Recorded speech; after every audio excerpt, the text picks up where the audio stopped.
আমি প্রতিনিয়ত খামারের ভিডিও আপলোড দিয়ে থাকি। অনেক পরিমাণ পাখি এই জায়গা আছে, বোর্ডিং করতেছে। বিসমিল্লাহ ডিম। আসসালামু আলাইকুম সম্মানিত ভিউয়ার্স, সবাই কেমন আছেন? আশা করি অনেক ভালো আছেন। আমি আল্লাহর রহমতে অনেক ভালো আছি। তো আজকে আমি একটা নতুন খামারে চলে আসছি। তো খামারের ভিতরে কি পরিমাণ পাখি আছে এবং কি কি এর ভিতরে আছে আমি সম্পূর্ণ দেখানোর চেষ্টা করব। তো যারা খামারকে ভালোবাসেন, তো আমার বিলেন্স এগ্রো ফেসবুক পেজটা সবাই ফলো দিয়ে পাশে থাকবেন।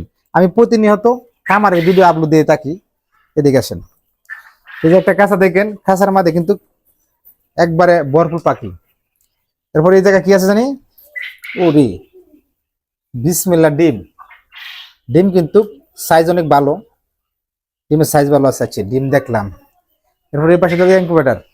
ও আরেকটা জিনিস, আর মূলত কথাই যাই, আমি যার কামারে আসছি উনি তো কামারে আসে থাকলে উনি তো ক্যামেরার সামনে আসে না, উনি লাগে আমার বাতিজা। তবে এই ডিমটা কিন্তু বিল ডিম, বাচ্চা ফুটানোর জন্য এভাবে রাখছে, ইনকিউবেটরে দিয়ে দিবে। আর বিল ডিম কিন্তু কেউ লাগলে আসলে যোগাযোগ করলে আশা করি এখান থেকে পাইবেন। যদি আমাদের কোনো ফ্যান ফলোয়ারের মধ্যে তাহেন আপনারা বিল ডিমের কোনো দরকার পড়ে, আশা করি যোগাযোগ করলে পাবেন। এই পাশে কি দিত, বিসমিল্লাহ তুমি জানো।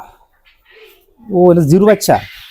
তো এই জায়গায় দেখতেছি বোর্ডিং করতেছে, বোর্ডিং করে রাখছে অনেকগুলা বাচ্চা, জিরো বাচ্চা। তো এই বাচ্চার বয়স এখন 2-3 দিন হইতে পারে। অনেক পরিমাণ পাখি এই জায়গা আছে, ছোট বাচ্চা। এরপর আচ্ছা এই জায়গা কি, ও তাহলে এই জায়গাতে অনেকগুলো পাখি আছে। এই পাখির বয়স হবে বোধহয় 30-35 দিন।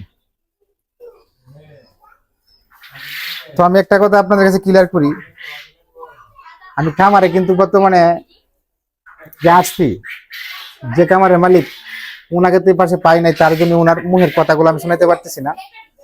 তো আমার ভিডিও এই পর্যন্তই। যারা খামারকে ভালোবাসেন আমার চ্যানেলটা ফলো দিয়ে পাশে থাকবেন। আসসালামু আলাইকুম।